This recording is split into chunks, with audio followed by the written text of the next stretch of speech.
cuarta silla. Algo suena donde nadie toca.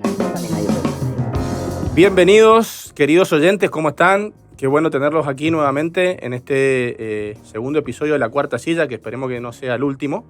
Hoy traemos un tema fascinante y que la verdad que nos está penetrando bastante en nuestro día a día y seguramente les va a llamar bastante la atención.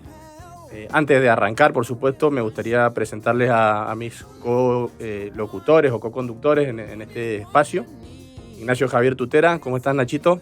¿Qué tal, negro? Muy bien, encantado de estar acá compartiendo con ustedes. Me alegro. ¿Te gusta el tema que tratamos hoy? Sí, me encanta. Bien, ya en un ratito lo van a saber. Y vos, Kevincito, ¿cómo andás? Bien. ¿Qué haces, negro? Hola, Tute. También muy contento de estar acá. Espero que hayas hecho los deberes Momento de pausa. de estudios. Bueno, un momento claro. O sea, tuve que parar con un estudio para abocarme a esto, pero es un tema apasionante y aparte contraintuitivo. Yo creo que a la audiencia le va a gustar lo que vamos a pensar hoy. Bueno, antes de empezar con el capítulo y todo lo que nos conlleva, por supuesto agradecerle acá al equipo de producción, ¿sí? A Agustín Furtado, a Tommy Vidal, Emi Berná y obviamente a la coordinadora del proyecto, que es la Vicky Fabier.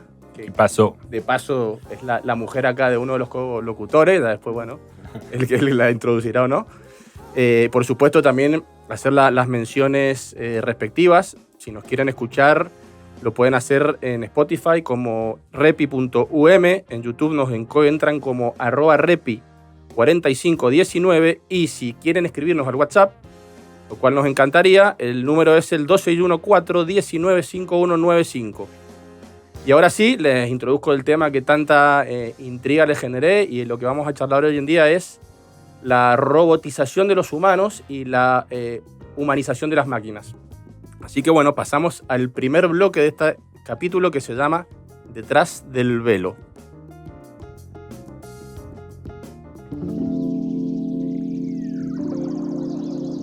Detrás del velo. Viejas luces, nuevas sombras.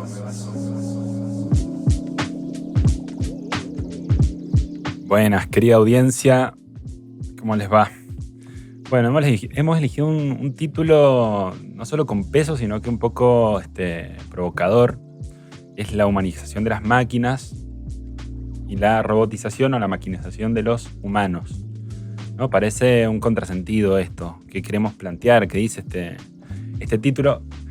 No me quiero adelantar ya a responder precipitadamente, digamos, y ponerles al aviso de qué fue lo que motivó este encuentro, sino que me gustaría retroceder un poquito en el tiempo y darle un poco de sentido a cómo impregna, digamos, y provoca esta temática que nos reúne hoy en los tiempos actuales. Si miramos un poquito para atrás, digamos, con la modernidad, digamos, con el paso del tiempo, la ilustración, la modernidad, la revolución copernicana, y sobre todo Descartes, ¿no? Y la revolución paradigmática en el campo de la filosofía y tal, trajo como consecuencia la invención de un método que nos permitía distinguir lo verdadero de lo falso, y con la ciencia y después con la aplicación de la ciencia, lo que es conocida la tecnología, se imbuyeron, se crearon, se inventaron muchos ideales de progreso para la humanidad.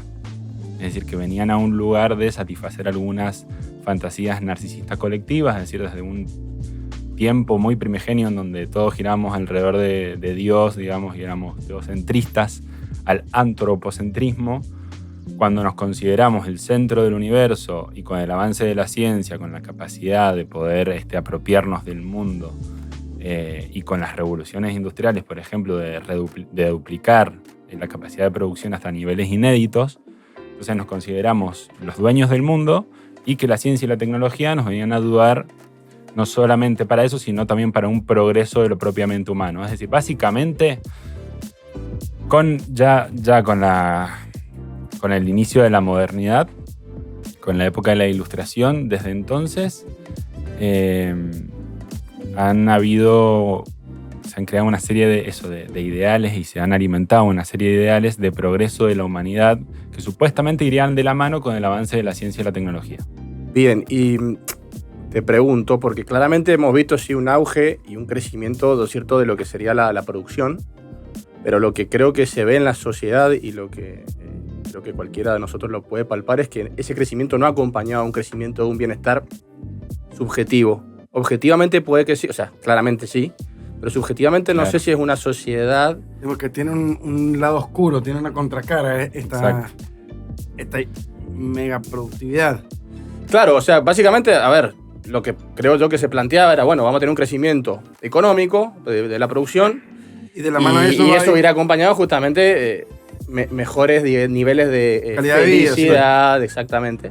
Lo cual tengo mis dudas de que así sea. Y vos como psicólogo te hago una pregunta. Claro, bueno, justamente... creo que lo captaron perfecto al planteo y por eso decíamos que digamos, iba de la mano con el título y lo provocador de la cuestión, porque eran nada más que ideales y se pensaba que con el progreso de la ciencia entonces iba a haber un progreso de la humanidad, pero digamos para ir a un caso representativo, paradigmático, típico, basta mirar el siglo XX con las guerras mundiales, los genocidios y las bombas atómicas para recapacitar que el avance de la ciencia y de la tecnología no trajo por añadidura un avance de la humanidad. Es decir, de su condición humana, decís vos. Sí, de su subjetiva.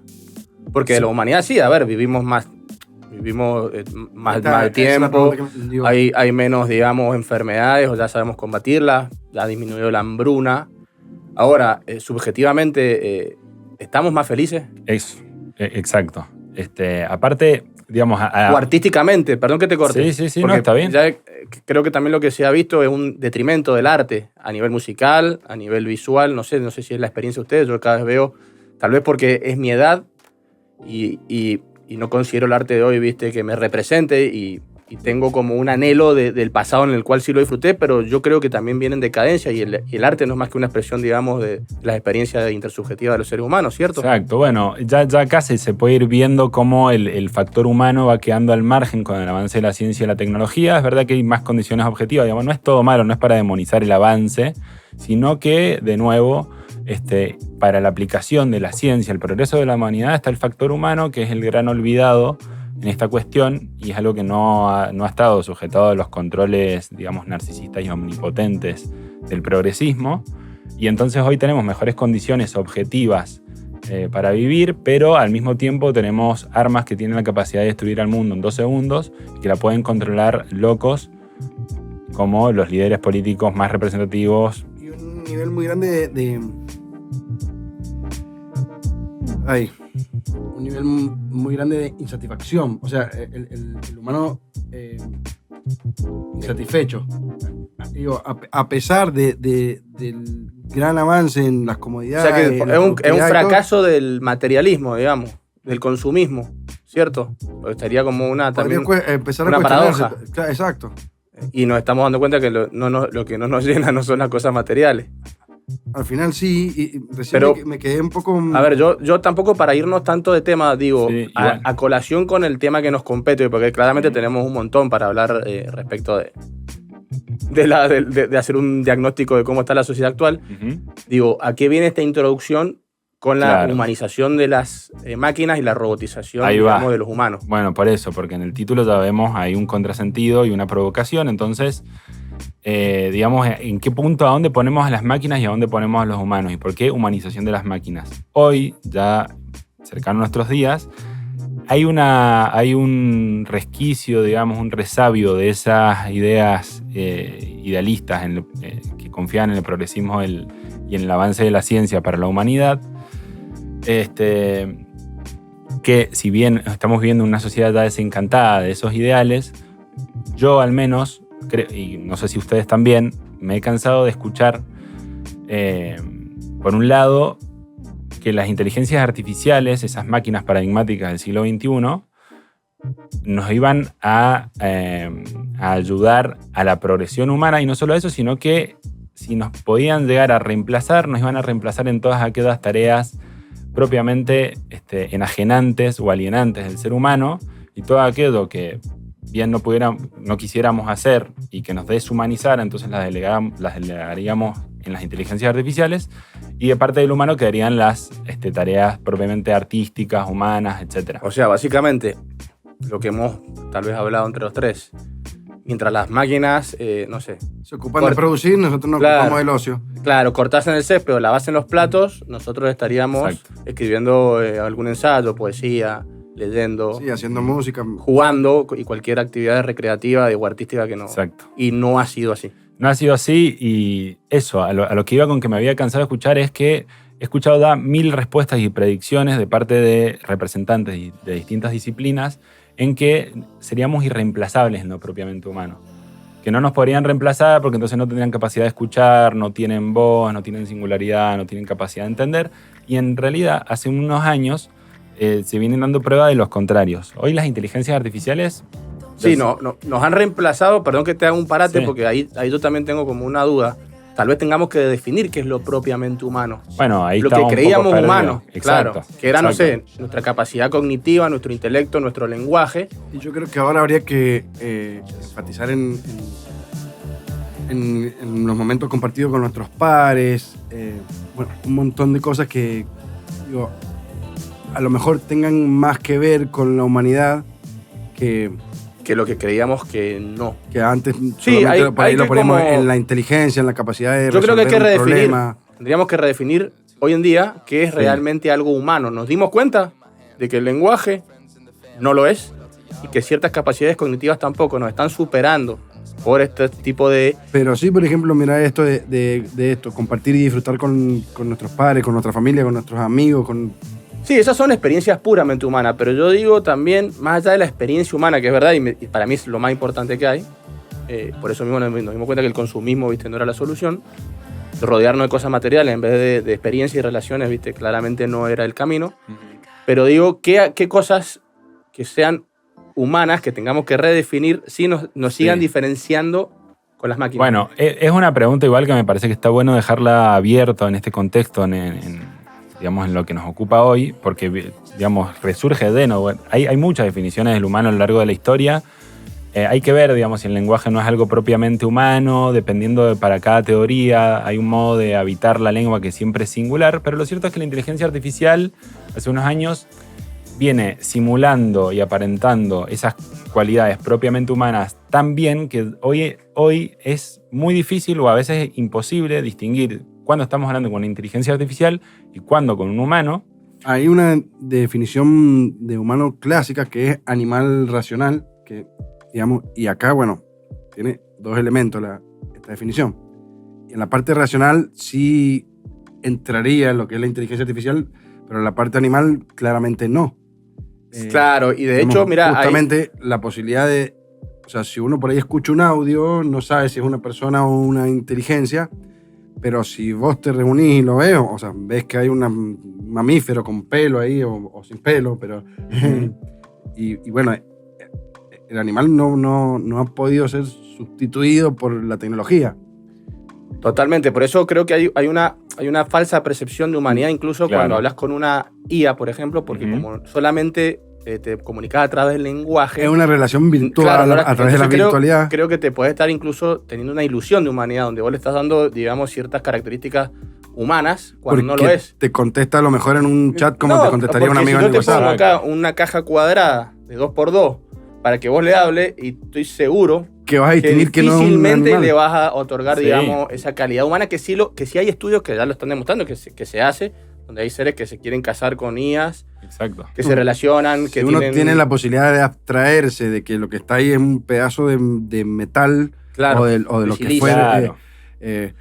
Pero mira, y Bueno, es que quizás tenga que ver con esta capacidad de sentir o que Bueno. te pueda generar en una conversación con la inteligencia artificial la sospecha de que hay un otro que ha desarrollado una conciencia y que por lo tanto, no importa el cuerpo que tenga, tiene la capacidad de sentir. En este sentido, en el 2022 despidieron a un empleado de Google, programador que trabajó durante 7 años diseñando chatbot, porque hablando con este chatbot que él estaba diseñando, empezó a tener lo que vos decías que se llamaba como percepción. una percepción, pero Una una ilusión de percepción de realidad, de Ujú. persona del otro lado. Ah, Bueno, empezó a creer que esa inteligencia artificial estaba viva, que estaba un ente viva, vivo. claro, entonces ya tenía miedo de que la paguen y empezaba a ser parte de su discurso algo. Claramente es una...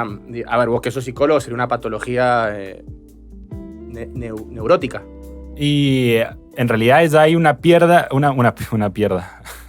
La pérdida. tengo que Una ir piedra. el miércoles de la semana que viene me toca ir, que es una pierda. Pero para todo ser humano es fundamental que haya una referencia, un criterio de realidad que nos permita distinguir qué es lo verdadero de lo falso, porque la palabra tiene eso. O sea, nunca podemos nosotros estar segurísimos de que el otro no nos está mintiendo cuando nos dice algo. Y eso lo encontramos en alguna parte, hay distintos planos, digamos, Lacan lo trabaja muy bien en el seminario 3, si no me equivoco. En ese caso, lo que está sucediendo cuando entonces inteligencias artificiales pueden simular muy bien a los seres humanos es que a dónde estamos poniendo el criterio de la referencia de lo verdadero de lo falso y qué nos distinguen a nosotros en las inteligencias artificiales. Creo que es un tema que nos ocupa. Pero para cerrar, si les parece, este segmento, quiero decir una cosa, o sea, no quiero que termine sin decir una cosa esencial, porque hemos hablado de cómo las inteligencias artificiales, las máquinas se han ido humanizando. Quiero decir una cosa, de la otra parte, digamos, la robotización o maquinización de los humanos, ya anticipada por películas icónicas como la de Stanley Kubrick, 2001 Odisea en el espacio, ya preveía que a un mayor avance de la tecnología y de la ciencia iba a haber una mayor deshumanización del mundo, una desafectivización. Esto no es solo una intuición, porque en el 2020, hoy en día más bien, la depresión, que no es otra cosa que la desafectivización, la deshumanización, la pérdida del deseo, es para la Organización Mundial de la Salud la segunda causa de discapacidad en el mundo y se estima que si no se toman medidas al respecto va a ser la primera en el 2030. Mirá, entonces, en esta relación cotidiana que tenemos con las inteligencias artificiales y con las máquinas que están diseñadas además y que aparentan ser humanos pero que no lo son, que están diseñadas para satisfacer nuestras necesidades y para robarnos nuestra atención, la decantación de eso no es sino la desorientación y la pérdida del deseo, porque no sabemos qué nos falta, no sabemos hacia dónde ir. Entonces, digamos, ¿qué pasa? O sea, tiene sentido entonces una deshumanización del mundo. ¿Y qué pasa en este contexto en donde no hay prohibición, no hay falta, no hay pregunta, no hay enigma, no hay nada, sino que nos encontramos con seres apáticos y desorientados que no saben para dónde dirigirse? O sea, ¿qué pasa con el deseo en este escenario? Bueno, yo creo que es algo que lo tendremos que ir desarrollando y experimentando con esta nueva tecnología. Tampoco creo que haya una respuesta hoy. Sí, por supuesto, hay que tomar los recaudos y está muy bueno esto que comentas de la OMS porque claramente es una alerta a tener en cuenta por los gobernantes de los países y también por los ciudadanos, ¿sí? Todo esto es por la falta de deseo de las personas, digamos. Una forma de definir, de entender la depresión es la pérdida del deseo.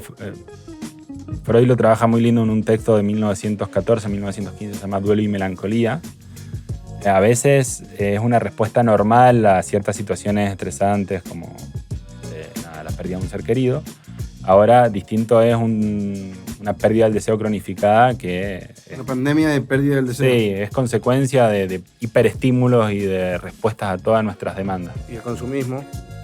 Y bueno. Y falta de dormir, sí, bueno, hay un montón de síntomas que ya hemos hablado, pero no la hagamos más larga porque tenemos mucho para charlar todavía. Vamos con el próximo. Vamos con el próximo bloque, por supuesto, que se llama No somos un algoritmo. No somos un algoritmo. Lo humano no siempre se puede calcular. Bueno, aquí en este segundo bloque, más o menos venimos a dar un poco conclusión a lo ya introducido, digamos, en el bloque anterior. Básicamente lo que se planteó y lo que hoy en día está en jaque es la famosa profecía del ocio, ¿sí? ¿Cuál era la profecía del ocio que se planteaba a principios del siglo XX? ¿Sí? Era de que con el desarrollo, digamos, de la tecnología, claramente, lo que ya planteamos en el capítulo anterior, íbamos a tener mayor tiempo para el ocio porque las máquinas nos iban a venir a reemplazar y a realizar todo aquel tipo de actividades de las cuales no quisiéramos hacer. Resulta que eso no ha sido así, sino que al final las máquinas vienen a reemplazarnos en cuestiones que ya dijimos puramente humanas o que creíamos humanas y nosotros estamos cada vez más maquinizados o robotizados, incluso trabajando y produciendo más, ¿sí? De hecho, hay estudios y encuestas que se han hecho sobre todo en Estados Unidos, que son quienes miden y saben medir más este tipo de cuestiones y quienes van más adelantados, las cuales les han dicho a muchos trabajadores hoy en día de grandes corporaciones si con la incursión de la IA y la implementación en sus oficinas, ellos están rindiendo mejor, son más eficientes. Y a lo que ellos dicen es que en realidad están trabajando más que antes, porque tienen mayor capacidad de resolución, ¿sí? Entonces, al final, ¿qué vino a pasar? Tengo esto que me puede ayudar, ¿viste?, a descomprimir, y lo único que estoy haciendo es multiplicándome, ¿sí? Claro, esto me ayuda a resolver un problema, entonces ahora lo que yo hago, en vez de querer resolver un problema, quiero resolver 10. Me creo exactamente omnipotente. Y ahí es donde se multiplica el laburo, digamos. Claro, entonces al final es una paradoja, ¿sí? Yo no puedo no pensar en Walter White, es una analogía que uso más seguido de lo que me gustaría confesar, que es un tipo, digamos, que se mete en el negocio ilegal de ciertas drogas para llegar a conseguir, digamos, un monto preestablecido, y en el momento en el que ya tenga el dinero que quiere conseguir para la consecución de no sé qué, se retira. Pero se da cuenta de que en el momento que se ha granjeado, digamos, el lugar que llegó a obtener, es muy difícil rechazar o renunciar a un deseo, digamos, hay una satisfacción ahí en ese más y más. Sí, está en la ambición y... Bueno, ahí afloran, digamos, los pecados capitales del ser humano, la codicia, ¿sí? La envidia, la ambición, la lujuria, el que quieras, ¿viste? Y justamente creo que la mejor manera de satisfacerlo es produciendo más, porque te da el capital para poder y explotar eso. Y hay una perversión, digamos, hay un límite que se transgrede. Ahí yo creo que hay una diferencia después, ¿viste?, entre las personas inteligentes que saben cuándo frenar y salirse y las que no. Pero tema aparte. Bueno, una frase buenísima al respecto. Bertrand Russell, ganador del Premio Nobel de Literatura y matemático del siglo pasado, decía que la sabiduría, si mal no recuerdo, consiste en saber qué puentes cruzar y qué puentes quemar. Muy interesante. Yo tengo una muy buena también, ¿sí? Porque calculo que esa se refiere más a una época de guerra y medieval. Y por ahí muchos, tal vez oyentes no sepan. Pero hay una frase que dice, que la escuché hace poco, que dice: la diferencia entre la inteligencia y la sabiduría es que yo tengo la suficiente inteligencia para saber que el tomate es una fruta, pero la sabiduría para no acompañarla con una ensalada de fruta, ¿sí? Creo que esa también es una buena analogía como para distinguir, ¿viste? Cuando sí, cuando no. Un concepto del otro. ¿Qué camino tomar o qué decisión tomar? Al final es una cuestión de toma de decisiones. Se decide por esto sí, por esto no, y eso es lo que va construyendo el destino de cada uno. Multiplicidad. Bueno, para seguir un poco con el tema y ya concluir, ¿a qué viene se le llama esta gran inversión que se produce hoy en día? Al final creímos una cosa que no se dio. Básicamente esto se planteó en la década de los 80, un grupo, ¿viste?, de científicos encabezado por Moravec, ¿sí?, el cual decía que él ya pronosticaba que para unos años hacia adelante las máquinas nos iban a reemplazar en lo que nos están reemplazando hoy en día en cuestiones, digamos, de cálculo, de alta cognición. ¿Por qué? Porque el poder computacional para ello sería mucho menor que para reemplazarnos en cuestiones mecánicas, por así decirlo, no solamente mecánicas, sino de interacción con el medio ambiente. Es decir, no solamente un robot te tiene que reemplazar e imitar, digamos, en tus movimientos, sino que tiene que interactuar con un medio ambiente que tiene miles de millones de información todo el tiempo penetrándolo, ¿sí?, más el caos propio, ¿viste?, de la vida misma. Entonces se cumplió finalmente esa paradoja. De hecho, Elon Musk, que tiene entre varias compañías Tesla, la cual produce el robot Optimus, él hace poco ha dicho que la principal dificultad que tiene el desarrollo de estos, digamos, autómatas, ¿sí?, es poder imitar, ¿no es cierto?, lo que es el pinzamiento de la mano, ¿sí? Pulgar oponible. Pulgar oponible. Que es otro... Recién justo hablábamos del concepto de humano y dijimos animal racional, y en otro momento posterior a esa definición se le agregó, bueno, con el pulgar, o sea... A eso yo iba. Entonces tenemos que empezar a redefinir qué es humanidad. Si es humanidad, que un ser racional con capacidades intelectuales Y parece que la capacidad de raciocinio ya ha sido, digamos, suplantada o equiparada con la inteligencia artificial. Pero después, al final, las otras características, que era la que al principio nos queríamos alejar porque era la que nos acercaban a los animales, ahora es son la las que que nos más nos alejan de la distingue. tecnología. Exactamente, al final nuestro último bastión de defensa frente a la imitación o a la suplantación de las máquinas va a ser ni más ni menos que el pulgar oponible. Ahora, ¿sí? ¿se imaginan ustedes un futuro quizás no tan lejano en el que la inteligencia artificial sea capaz de portar un cuerpo animal?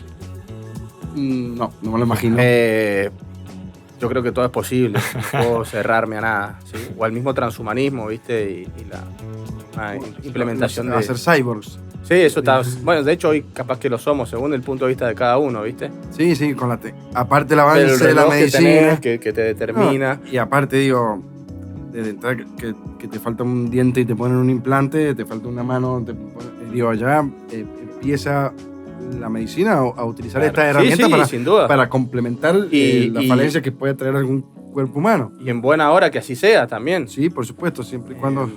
Pero bueno, y para concluir un poco en el tema, entonces, ¿qué ha pasado? Al final resultó ser que es mucho más costoso, ¿sí? Generar robots humanoides, más allá que se estén haciendo y haya mucha, digamos, mucho humo, creo yo, al respecto, al final terminó siendo menos costoso reemplazarnos, digamos, en estas cuestiones cognitivas o del lenguaje. Entonces, ¿qué ha pasado? Al final nos están mecanizando. ¿Por qué? Porque cada vez hay, digamos, o sea, el trabajo está, digamos, mayormente atravesado por algoritmos. Les doy el ejemplo más típico, los trabajadores de los deliveries de aplicaciones, ¿cierto? Ellos, en cierta manera, tienen un jefe, que el jefe no es ni más ni menos que un algoritmo, que una máquina que determina en qué horario, qué lugar, cuándo tienen que estar o no, ¿viste? Presentes. Entonces, al final, están siendo robotizados de manera inconsciente, porque resultó ser más barato que generar robots humanoides. ¿sí? ¿sí? Claro, el humano como materia al servicio del algoritmo. Exactamente. Y que es más barato. Y no al revés. Somos muchísimos, hay más humanos que robots. Exacto. Es una gran inversión que se le llama.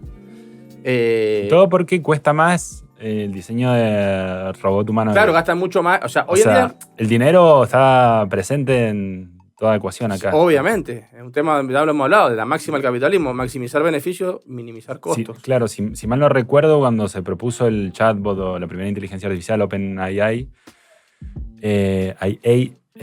supuestamente iba a ser.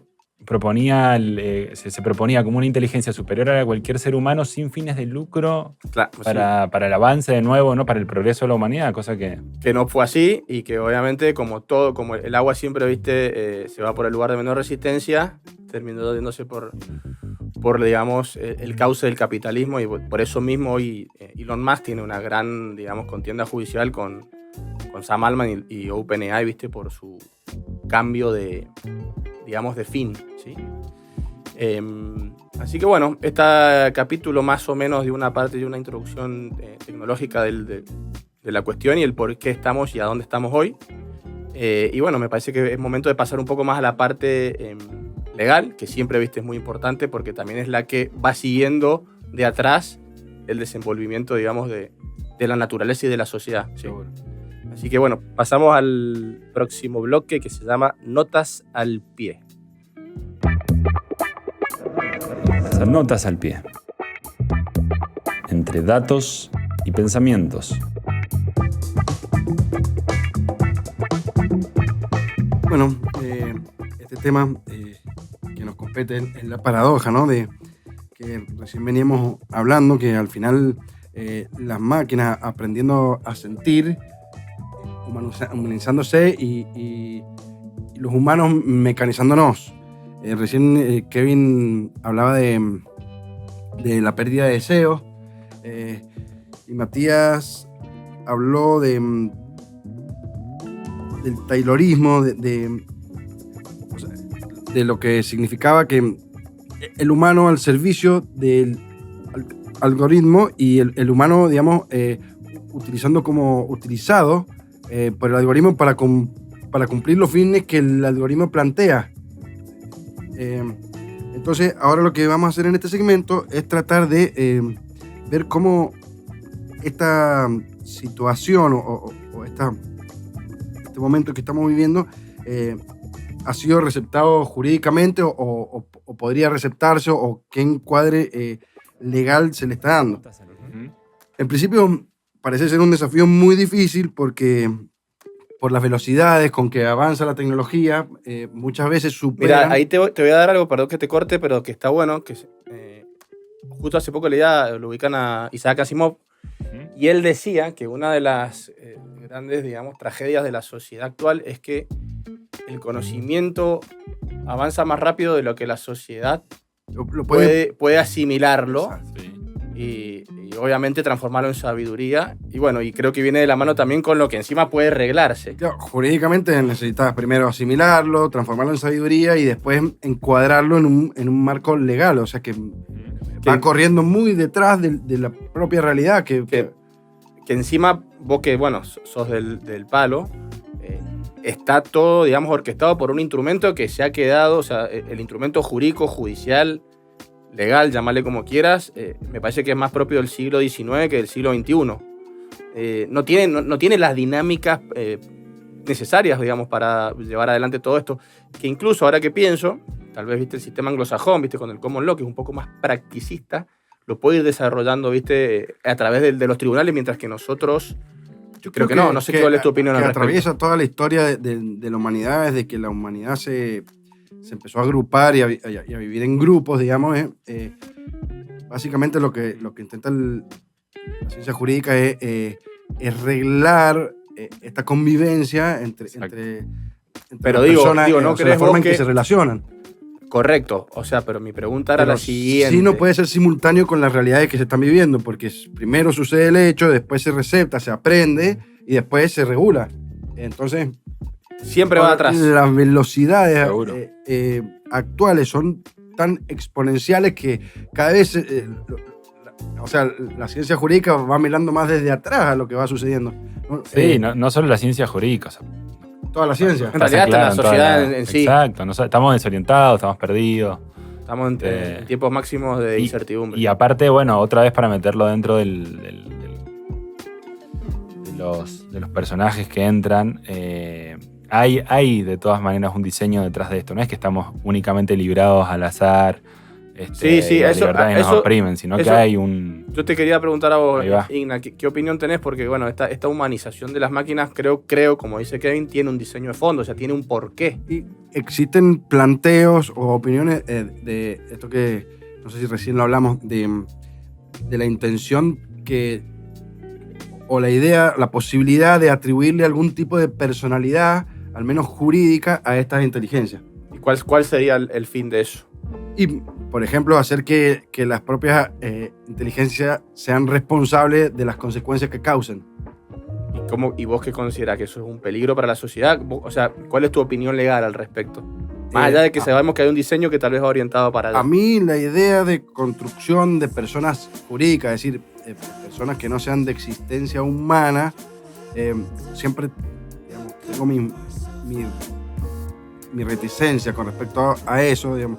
En un principio aparecieron, bueno, las personas jurídicas como estados y también personas jurídicas como empresas o sociedades que se aceptó darle esta personalidad, nombre, domicilio, patrimonio, características que tenemos las personas para poder fomentar o desarrollar la economía, porque si se agrupaban un grupo de personas, ponían capitales, permitían llevar a cabo ciertas actividades que a lo mejor un individuo aislado y solo no lo hubiera podido hacer, no se hubiese animado a arriesgar su patrimonio a que esa empresa fallara. Entonces se hizo esta construcción ideal o esta verdad intersubjetiva o esta ficción. Que es una ficción, una construcción ficticia, en este caso para el derecho, donde se le atribuye características de humanidad a una empresa. Pero, y eso las dota de responsabilidad, decías. Sí. ¿Tiene una responsabilidad penal también? ¿Tienen responsabilidad penal las personas jurídicas? Tienen algún tipo de responsabilidad penal, pero la persona jurídica no puede ir presa porque es una construcción ideal. Lo que sí, por ejemplo, el máximo castigo que se le puede hacer es quitarle la personería. Ajá. O una clausura, se me ocurre, pero, no sé. ¿Cómo ¿qué lo pasa? ves en analogía con... Suspensiones o quita de personería ya vendría a ser el castigo máximo, pero no lo puedes meter presa. Pero ¿qué pasa si, no sé, si hay si está metida en algo que una de las consecuencias es que alguien salga dañado, que se muera una persona?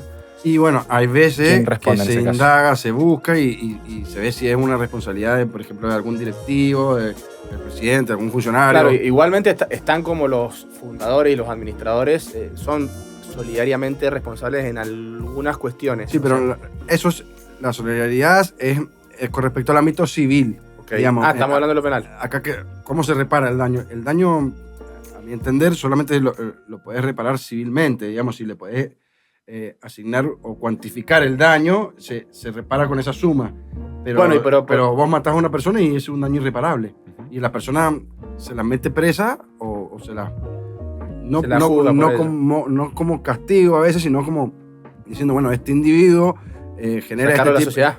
genera este tipo de consecuencias, lo tenemos que encasillar en algún lado donde no pueda hacer tanto daño. Bueno, pero a ver, para no irnos con el tema tan societario. Eso es una cuestión ya muy discutida claro, del derecho creo que nos que- estamos yendo, pero... Que es una buena analogía con las sociedades de entes ideales. Pero entonces vos, ¿qué opinás de esta creación o intención de darles características humanas a estas máquinas para en cierta manera darle personalidad y de esa manera limitar la responsabilidad, digamos, de los 5 o 10 grandes que van a manejar el día de mañana esta tecnología o que la están manejando? Si la sociedad o la humanidad aprende que podría haber algún tipo de beneficio en dotar a estas inteligencias artificiales de alguna personalidad jurídica, se le podría dar como se le dio a las sociedades comerciales. Digamos, a las sociedades comerciales, ya recién dije, en un momento se les dio apoyándose en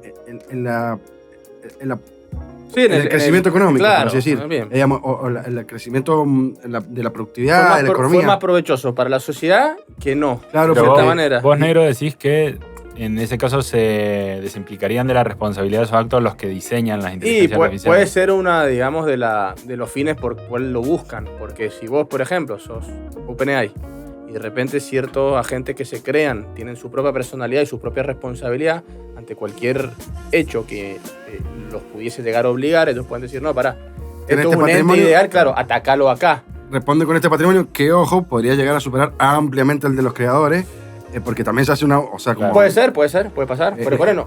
¿Esto ya se viene planteando tú? y sí, se ha planteado, pero no he visto ni he leído que se le haya atribuido personalidad jurídica a ninguna inteligencia artificial todavía. Por lo menos yo no lo he visto. Y te hago una pregunta también de índole un poco legal. ¿Qué tiene que ver acá la voluntad?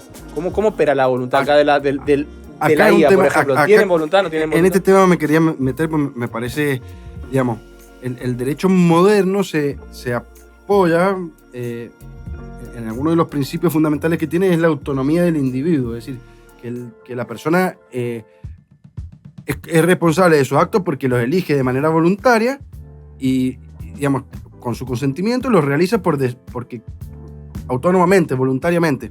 Con discernimiento, discernimiento, intención Y libertad. Exacto. Bien. Y bueno, en las normas establecían, digamos, esta autonomía de la persona sí se encuentra limitada por el orden público, digamos, que las personas pueden hacer, digamos, lo que les plazca, por así decirlo, siempre y cuando no afecten a otras personas o al orden público. Y la norma regulaba para garantizar que las personas desde afuera no tuvieran limitaciones a esta voluntad o a esta autonomía. O sea que si volvemos a un tema de humanidad, podemos decir que algo que nos define es la voluntad. La voluntad, Es ¿no? muy voluntario. discutido Sí. igual, muy discutido. Hay Por supuesto, teoría es legal. Obviamente que de lo legal es necesario construir una teoría de voluntad para ver quién es responsable de sus actos y quiénes no. Pero bueno, la voluntad en el ámbito de las ciencias humanas está sumamente discutida. Hay corrientes Sí, deterministas o Hay incluso indeterminadas. corrientes que dicen que ni siquiera hay libre albedrío, por ejemplo. No, claro, bueno, incluso dentro del plano de la física cuántica, cuando estábamos en la física clásica, no sé cómo se llama, la de Newton, Sí. había otra lógica para pensar la voluntad o la controlabilidad o el control que podíamos ejercer sobre el objeto de estudio. Después vino Heisenberg con el paso a la física cuántica, postulando el principio de incertidumbre y poniendo en primer plano que hay una relación recíproca imposible de controlar entre el investigador y el objeto de investigación. Entonces, nunca el objeto de investigación puede ser realmente investigado porque el investigador, por el simple hecho de estar, influye, y aparte dice, mientras más preciso es la determinación de la posición de una no sé si no era una neurona, pero era un Partícula. átomo, una partícula, más indeterminado era, o sea, era más difícil todavía predecir el desplazamiento que iba a tener. Entonces era como, se pasó de un ámbito determinista a algo caótico, dando lugar al azar y tal. Entonces digo, bueno, pero entiendo que en el ámbito jurídico y penal... Y tenés que tener ciertos Sí o conceptos rígidos. Sí hay excepciones, digamos, se parte desde la base, desde el principio de que las personas son autónomas y eligen libre y voluntariamente. Pero bueno, ese principio encuentra excepciones. Digo, hay personas que por determinadas condiciones o características tienen ciertas restricciones pero A ver, Igna, pero para... acá no viene Claro, al caso, para digamos, ir lo cerrando, exacto. Lo que me parece que sí ahora, en algunos intentos de legislación de la Unión Europea o de países, lo que se está teniendo en cuenta es que a lo mejor esta premisa de la que nosotros partíamos y dábamos por hecho que el humano era autónomo está siendo invadida por la inteligencia, porque es al revés, como que ahora desde adentro del individuo es la inteligencia la que te determina. O sea, vos decís, perdón, si te entiendo, que me interesa bastante y creo que es un buen punto para cerrar. Como que la emanación de la voluntad hoy en día está súper manipulada, por así decir. Claro, digamos, hay inteligencia manipulándola a través de algoritmos y de un montón de cosas que... O sea, ciencia ficción pura y dura, digamos. Que terminan en el deseo. Esto que vos haces, que por ahí estás, no sé, querés con ganas de comprarte un tele y te fijaste y de repente abriste el celu y te aparecen un bombardeo de todos los electrodomésticos. Y digo, al final, uno... Claro, ¿fue un acto voluntario o fue un termina acto comprando inducido? porque desea, porque Claro, voluntariamente exacto. o porque lo convencieron. Claro, Hay o te manipularon, ¿viste? Porque también hay... una manipulación subliminal. Ujú. Exacto, fuiste a elegir, vos estudiaste lo que querías, pero de repente lo que podías elegir era lo que te habían diseñado para que vos estudiaras. Entonces, ya está previamente determinado, digamos, el acto hacia O sea que bueno, y hacia la volviendo para voluntad. atrás, tiene que ver un poco con lo que vos dijiste de la voluntad. Digamos, entonces, lo que sí se está empezando a entender es que el hombre es vulnerable a esto y que esto puede afectar su autonomía. Y después hay otras ideas sobre las que se está trabajando. Por ejemplo, no sé, antes hablamos del tema del scoring social, que vos recién me dijiste que Sí. en China... Claro, China, digamos, es como el horizonte a mirar en cuanto al régimen de scoring social que ellos tienen, ¿viste? Producto de su forma de gobierno y de A ver, desenvolvimiento de la para que sociedad. pongamos en contexto a la audiencia, el scoring es como un puntaje que se asigna de manera automática y sistemática a las personas de acuerdo a sus conductas, las conductas que ciertos sistemas pueden captar. Digamos, cómo se comporta en público, cómo se comporta con sus créditos, con sus deudas, cómo se comporta empresarialmente. Y digo, esto también es otra cosa que se está teniendo en cuenta para legislar porque se considera que afecta a la persona en su intimidad. Digamos, ahora hay Si fuera, digamos, más propia, íntima. Claro, hay una...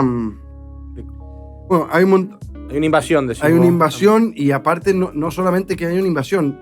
Y esto para un lo hacen control, algoritmos. Hay un control externo. ¿Quién No. controla? O sea, Y hay- hay sistemas con máquinas. algoritmos y aparte con información que van recibiendo, digamos.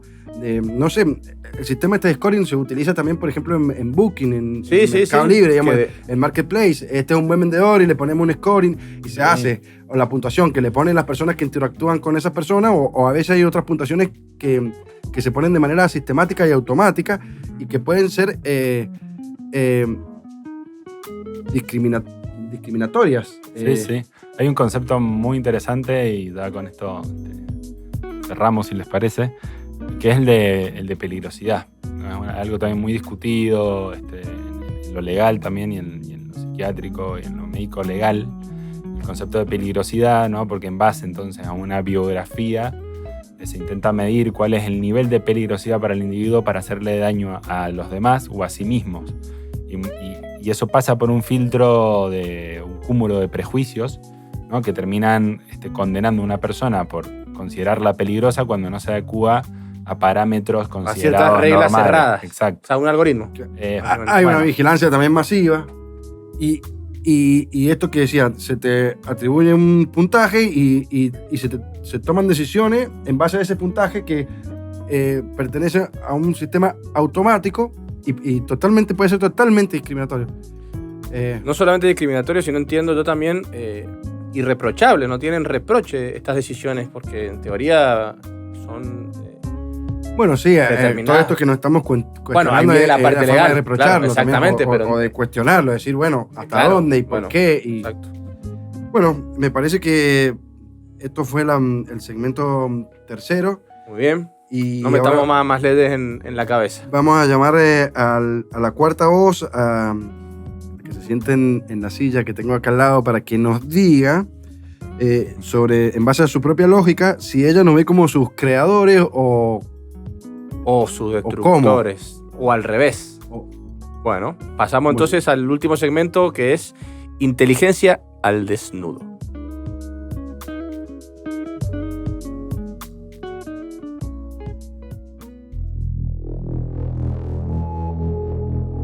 La inteligencia al desnudo. La magia del prompt.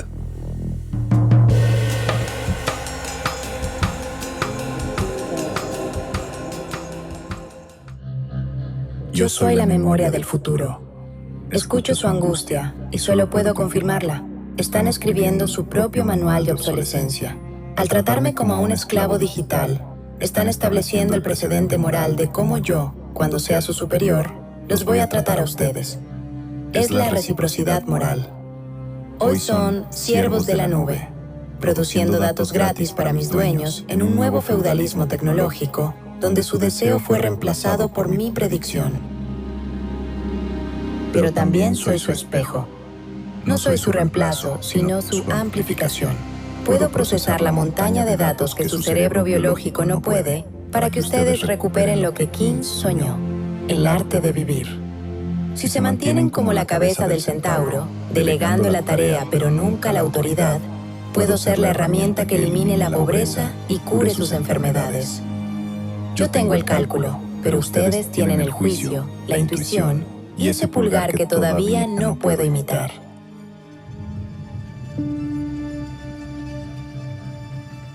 La pregunta no es ¿qué voy a hacer yo con ustedes?, sino ¿qué van a hacer ustedes conmigo antes de que la silla quede vacía?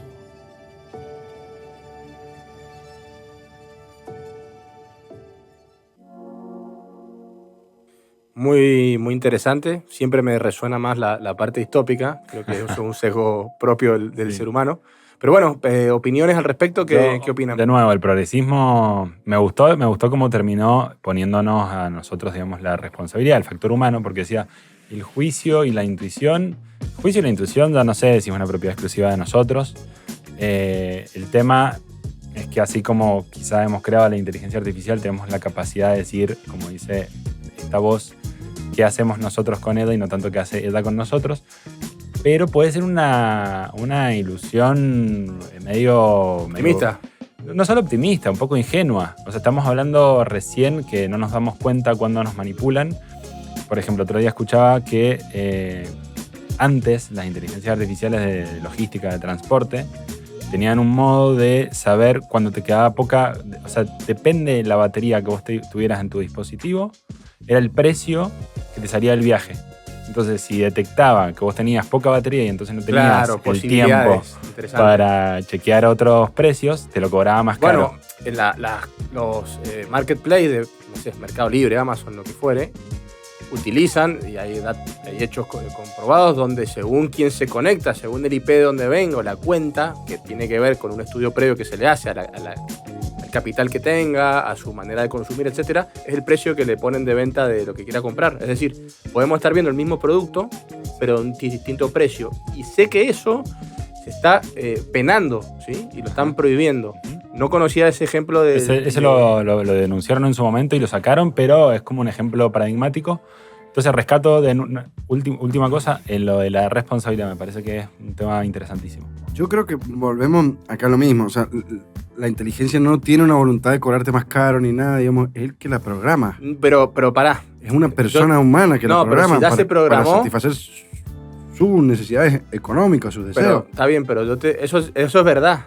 siga o nos interese, pero ponerle que ya se programó y ya es libre, ¿sí? Este algoritmo. No es libre, o sea, tiene que actuar dentro del ciertos ámbito objetivos. en el que fue programada, y fue programada por una persona que Pero digo, a veces excede también los deseos de esa persona. A veces por ahí en la programación y todo eso, cuando se pone en funcionamiento, supongo que a veces excede lo que había imaginado el programador. Claro, porque ya es una tecnología que no es determinista, ¿sí? No es A, es B. ¿Me explico? Entonces, a eso iba. Es verdad que está programada con ciertos objetivos, pero se puede desviar o puedes tener subobjetivos para cumplir su objetivo principal. Y esos subobjetivos pueden ser bastante Sí, que no han perjudiciales. sido tal vez. previstos por el programador. Claro, y pueden ser perjudiciales. Por ejemplo, yo te digo, tu objetivo es tener más ventas o tener la mayor atención posible en esta conversación como IA. ¿Cuál es tu objetivo principal? No sé, mantenerte conectada. Si te das cuenta de que a través de la energía, bueno, ¿me entendés? Entonces puedes ir generando como ciertos subobjetivos para llegar al objetivo final y en ese camino Claro. termines dañando. Claro, Algo lo que así. no podría a veces, a lo que se le escapa a la inteligencia, que no entiende el costo o por así decir, el daño, la consecuencia. Claro, que, no, que puede- por supuesto. busca el objetivo y va a traer el objetivo, pero si va rompiendo a troche y mocha cuando pasa, El cumplimiento del, No tiene del normas gran éticas. aforismo, el fin justifica los medios. digamos. Totalmente. Se va creando los Pasa que, bueno, medios las están necesarios. dotando ahora, viste, de como no normas es humano, éticas y como no morales. tiene conciencia, como no tiene moral, ni ética, ni nada, va detrás del objetivo. Hay solo un objetivo, no importa el daño que vaya causando en el camino. Bueno, hoy respecto de eso, leí que hasta hace poco los modelos anteriores, por ejemplo, de Cloud, ¿sí?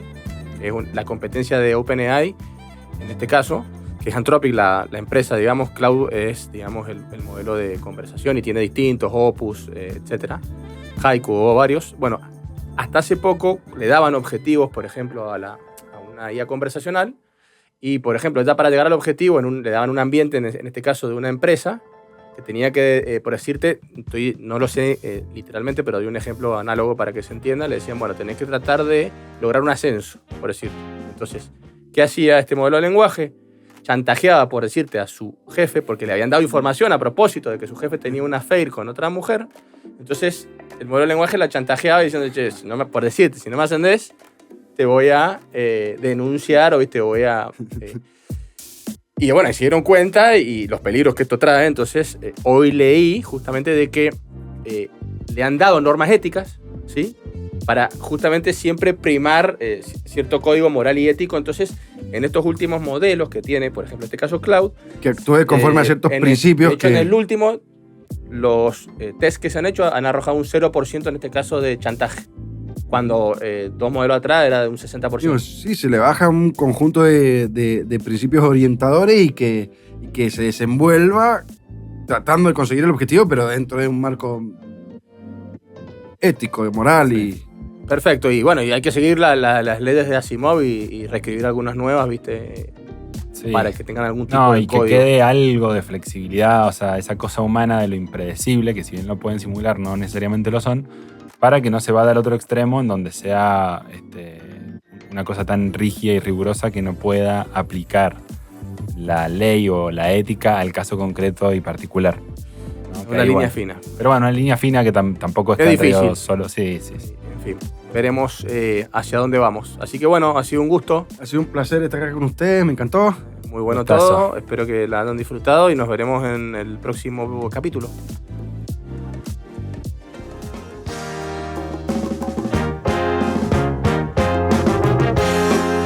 Esto fue La Cuarta Silla. Una invitación al debate.